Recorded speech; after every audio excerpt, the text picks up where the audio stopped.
नमस्ते यार, कैसे हो आप लोग। आई होप कि आपके एग्ज़ाम्स की तैयारी बहुत ही अच्छे से चल रही है। तो कुछ बच्चों ने कमेंट किया था कि क्लास 12 फ़िलॉसफ़ी का पूरा सिलेबस 1 फरवरी से पहले अपलोड कर दो। और यार ये नेक्स्ट टू इम्पॉसिबल है क्योंकि बहुत सारा चैप्टर्स है, बहुत बड़ा सिलेबस है।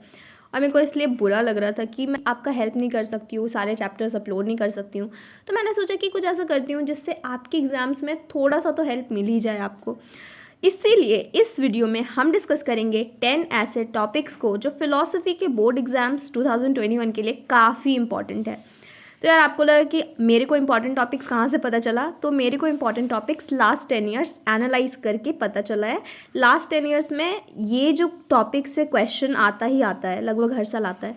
तो देखो, ऐसे तो पूरा सिलेबस इंपॉर्टेंट है, बट ये टॉपिक्स तो आप कभी भी मिस मत करना, ठीक है ना, क्योंकि इसमें से क्वेश्चन आने का पूरा मतलब बहुत ज़्यादा चांसेस है, 90% चांसेस है, समझ लो, ठीक है। तो फर्स्ट हमारा टॉपिक है proofs on existence of God. तो यार ये टॉपिक बहुत इंपॉर्टेंट है, सबसे ज़्यादा इंपॉर्टेंट यही टॉपिक है क्योंकि लगभग मतलब 7-8 साल से इस टॉपिक के ऊपर हर साल क्वेश्चन आता है। तो इस टॉपिक के ऊपर 3 तरह के क्वेश्चन आ सकते हैं, एक्चुअली 4 तरह के क्वेश्चन आ सकते हैं। पहला क्वेश्चन ऐसा आ सकता है, what are the proofs on existence of God. तो आपको तीनों लिखना है, ऑन्टोलॉजिकल, टेलियोलॉजिकल एंड कॉस्मोलॉजिकल। या फिर अलग अलग से भी पूछ सकते हैं कि what are the ontological argument on existence of God या what are the cosmological argument on existence of God. तो आपको फिर सिर्फ ऑन्टोलॉजिकल या सिर्फ कॉस्मोलॉजिकल के बारे में ही लिखना है। तो ये टॉपिक लगभग 7-8 साल से हर साल आ रहा है, मतलब समझ रहे हो, बहुत मतलब एक साल बाद आ रहा है, ऐसा नहीं कि एक साल आता है दूसरे साल नहीं आता फिर तीसरे साल आता है, ऐसा नहीं है, ये हर साल आ रहा है। तो बहुत ज़्यादा इंपॉर्टेंट टॉपिक है, इसको तो आप पक्का कर ही लेना। और हिंदी में इसे कहते हैं ईश्वरीय अस्तित्व का प्रमाण। तो यार आप हिंदी में लिखने वाले हो या इंग्लिश में, हर कोई इस टॉपिक को कर ही लेना, बहुत ज़्यादा इंपॉर्टेंट टॉपिक है। तो हमारा नेक्स्ट टॉपिक है environmental ethics and philosophy of education.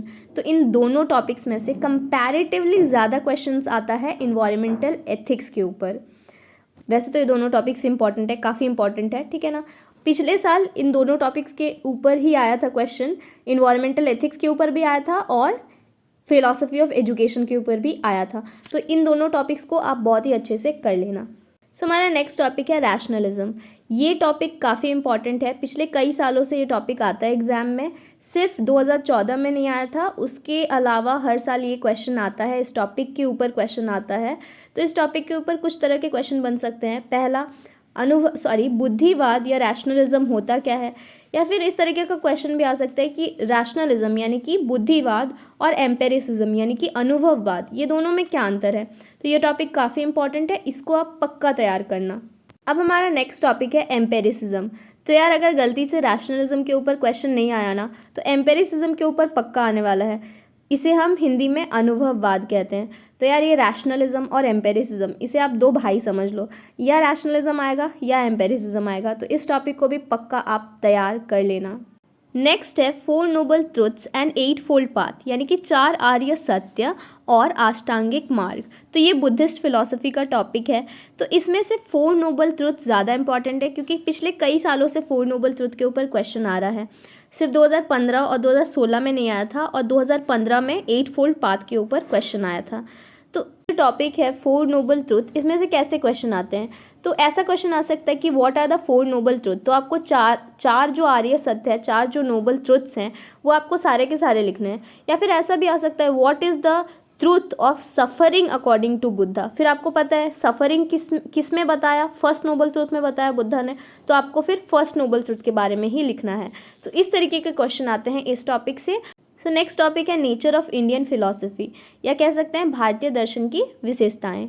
तो इस टॉपिक में से भी कई बार क्वेश्चन आते हैं। पिछले साल इस टॉपिक के ऊपर क्वेश्चन आया था कि व्हाट इज़ इंडियन फिलॉसफी।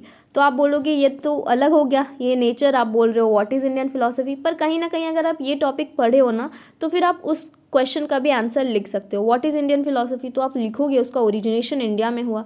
फिर आपको क्या लिखना है, उसके नेचर ही ना लिखना है कि उसमें स्पिरिचुअलिज्म है, रीबर्थ के ऊपर फेथ है, कहाँ से भारतीय दर्शन का जन्म हुआ, ठीक है। तो ये टॉपिक भी काफ़ी इंपॉर्टेंट है, nature of Indian philosophy. Question इस तरीके से घुमा के दे सकते हैं, लेकिन अगर आप पढ़ के गए हो तो आप कैसे भी वो घुमा के क्वेश्चन दे, आप आंसर लिख ही दोगे। नेक्स्ट टॉपिक है हमारा स्यादवाद। तो ये जैन फिलॉसफी का टॉपिक है, और ये टॉपिक एक सिस्टमेटिक वे में आता है। पता है कैसे आता है, 2013 में आया था, 2015 में आया था, फिर 2017 में आया था, 2019 में आया था, 2020 में नहीं आया, तो 2021 में आने का संभावना बहुत ज़्यादा है इस टॉपिक का। तो इस टॉपिक को भी आप अच्छे से तैयार कर लेना। इसके साथ और एक टॉपिक है अनेकांतवाद, उसको भी आप अच्छे से कर लेना। नेक्स्ट टॉपिक है four fold causation of Aristotle. तो ये टॉपिक भी काफ़ी इंपॉर्टेंट टॉपिक है। इसमें अरस्तु ने यानी कि एरिस्टोटल ने कहा है कि हर चीज़ के पीछे 4 कारण होते हैं। तो ये टॉपिक बहुत अच्छे से कर लेना। इसके साथ एक और टॉपिक है जिसका नाम है कारण की प्रकृति यानी कि नेचर ऑफ कॉज, और इस टॉपिक के ऊपर भी पिछले कुछ सालों से क्वेश्चन आ रहा है। मतलब 2020 में तो आया था, 2019 में भी आया था। तो आप इस टॉपिक को भी कर लेना, नेचर ऑफ कॉज और four fold causation of Aristotle. इस टॉपिक है orthodox and heterodox school of Indian philosophy.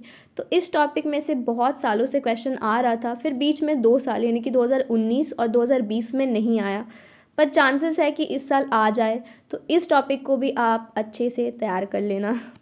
तो 10 इंपॉर्टेंट टॉपिक्स में से ये है हमारा लास्ट टॉपिक स्वधर्म। इसको भी बहुत ही अच्छे से कर लेना यार तैयार।